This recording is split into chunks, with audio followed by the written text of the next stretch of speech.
Les artistes de l'Est parisien, par Pauline Ziadé. Aujourd'hui, rencontre avec Cédric Jabourek. Bonjour à tous, nous sommes aujourd'hui au Méliès en compagnie de Cédric Jabourek, qui a écrit notamment Trotzef, pour lequel il a eu la bourse Beaumarchais en quelle année ? Alors je l'ai eu en 2019. Et d'où vous est venue l'idée d'écrire ce récit qui est très très singulier ? Je trouve la question assez rigolote parce que vers la fin de ce récit, le personnage il se retrouve perché en haut d'une génie et il dit j'ai eu une idée de génie. Et puis le vent souffle et l'idée s'envole, comme ça. Moi, les idées, elles me viennent un peu comme ça. Là où j'ai le plus d'idées, c'est quand je pédale, quand je rentre à vélo. Il peut m'arriver de rentrer chez moi, je suis tout plein d'idées comme ça, je m'assois à une table, j'ouvre l'ordinateur ou alors je me mets devant une feuille blanche et là, tout d'un coup, effectivement, toutes les idées que j'ai eues, absolument géniales, se sont envolées. Si je savais d'où venaient les idées, s'il y avait un gisement quelque part, j'irais souvent.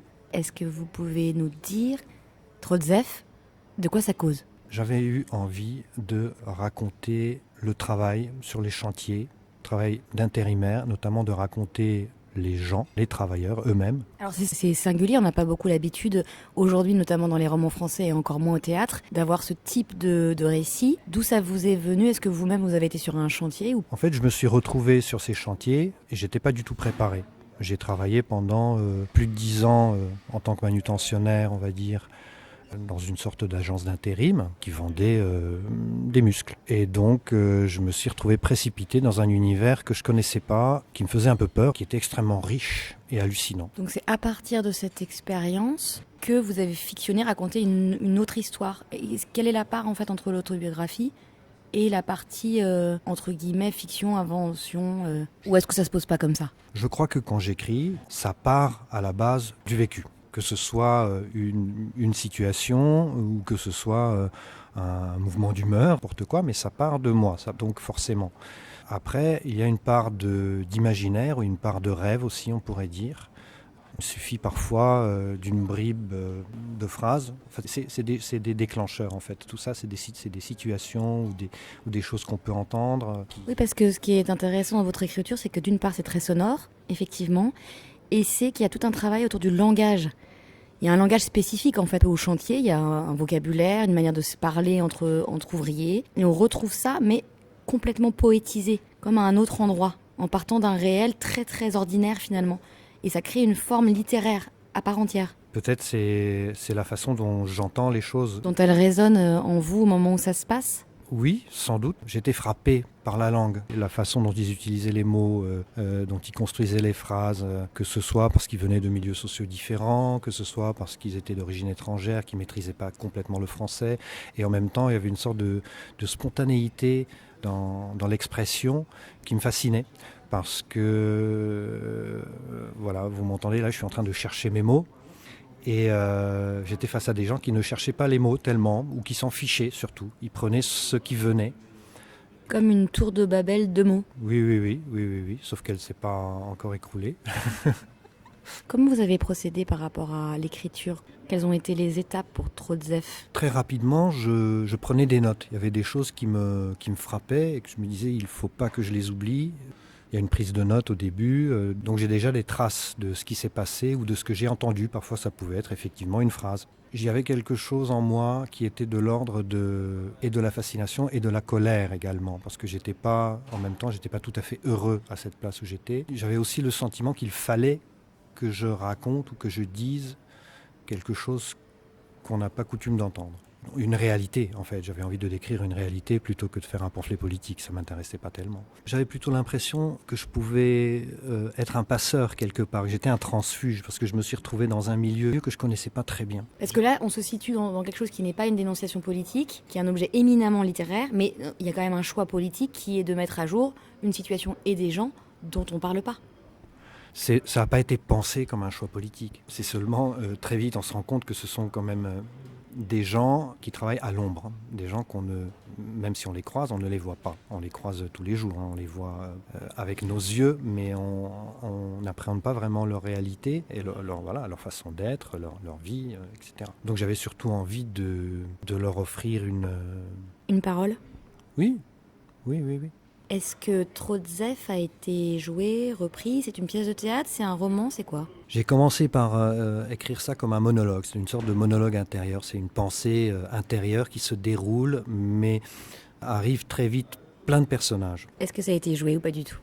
Ça a été joué par une compagnie Influence Scène qui ont fait une très belle représentation musicale justement, avec des musiciens qui deviennent du coup les personnages du récit.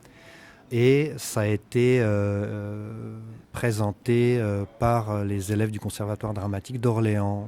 Quels sont vos projets, Cédric Jabourek? J'ai plein de projets d'écriture. En ce moment, j'essaye d'avancer sur une pièce de théâtre. En tout cas, j'aimerais que ce soit une pièce de théâtre qui s'appuie sur une expérience récente que j'ai eue lors d'un voyage à Cuba qui m'a frappé. Et à côté de ça, j'ai un autre projet plutôt d'enquête, d'écriture autofictionnelle, on va dire. J'ai envie de travailler sur un paysage, sur un pays et sur un paysage. On vous souhaite bonne route, Cédric Jabourek, à tout bientôt. Et rappelons que Trotzef est édité aux éditions du Cygne et disponible dans la librairie Folie d'encre à Montreuil. À bientôt. Merci. Les Kanaks. Je vais te dire, au début tu prends tous les boulots, jamais tu dis non. Tu prends. Jamais tu dis j'ai une femme, des enfants, ma mère elle vient de mourir. T'y vas. Mais fais gaffe à ton dos si tu veux durer. Faut garder le dos droit, toujours, tu comprends? Et tu baisses les genoux comme s'il y avait des ressorts. Comme si t'avais un balai dans le cul, quoi. Y a que comme ça que tu vas durer. Je t'ai vu, tu sais, au Grand Palais, quand les gars ont lâché les caisses, qui voulaient plus monter le matériel à la main dans le grand escalier alors qu'il y avait un monte-charge à côté. Je t'ai vu, va. T'en fais pas. C'est pas grave, t'es nouveau. T'essayais de porter tout seul. T'osais pas désobéir. J'ai vu que t'avais un livre quand t'es arrivé. C'est rare les mecs qui lisent. T'es un intello, c'est ça? C'est pas grave, je m'en fous, tu sais. Et ça parle de quoi? La vie de Geronimo. C'est lui sur la photo? On dirait un blédard. Il me fait penser à Douma. Tu as vu Douma, le black? Tu sais, le petit costaud. Celui qui est arrivé en costard, on dirait un prince qui s'est mis du parfum à la fin du chantier. Il a toujours la classe, Douma. T'as vu? Il a toujours l'air en colère, on dirait qu'il fait la gueule. Comme ton Geronimo, là. Il a l'air fier pareil. On s'est tous échappés de quelque part ou de quelque chose. On est tous en cavale en quelque sorte. On pense qu'à ça. Se sauver. Regarde Marcello. Tu vois Marcello, le napolitain qu'on comprend pas souvent ce qu'il dit? Ben lui, il est parti à cause de la mafia. Tu comprends pas toujours ce qu'il dit, mais c'est pas grave. Des fois, on dirait qu'il chante. Si ça se trouve, il chante pour de vrai. On est tous en cavale, moi je te dis. Regarde Fredo, le grand là. Il tenait pas chez ses vieux, il a fait le mur. Ou Félix, le black avec la barbichette, il vient des bidonvilles de Bangui. Un jour, il a mis les bouts. Et Younes, le jeune un peu voûté, toujours joyeux avec les biscuits, il s'est nachave de la cité. Ou bien Joseph, avec la voix éraillée. Pourquoi tu crois qu'il marne? Pour pas aller au trou. On est une équipe de nègres. On est des peaux rouges. On est des Kanaks, des mercenaires, toujours au garde à vous. Toujours prêts à décrocher le téléphone pour un boulot demain ou tout de suite. On construit pour détruire. Avec les mots aussi. Les mots, c'est pas la ferraille, c'est pas la pierre, il faut que ça tienne juste le temps de sortir de la bouche. Et encore, on accepte les bègues. Mais fais gaffe, il peut arriver que les chaînes lâchent et que tout ce bordel de ferraille qu'on a suspendu au-dessus de nos têtes tombe dans un fracas infernal et nous écrase comme des merdes. Dans ce cas, faut courir, fils. C'était Les artistes de l'Est parisien par Pauline Ziadé.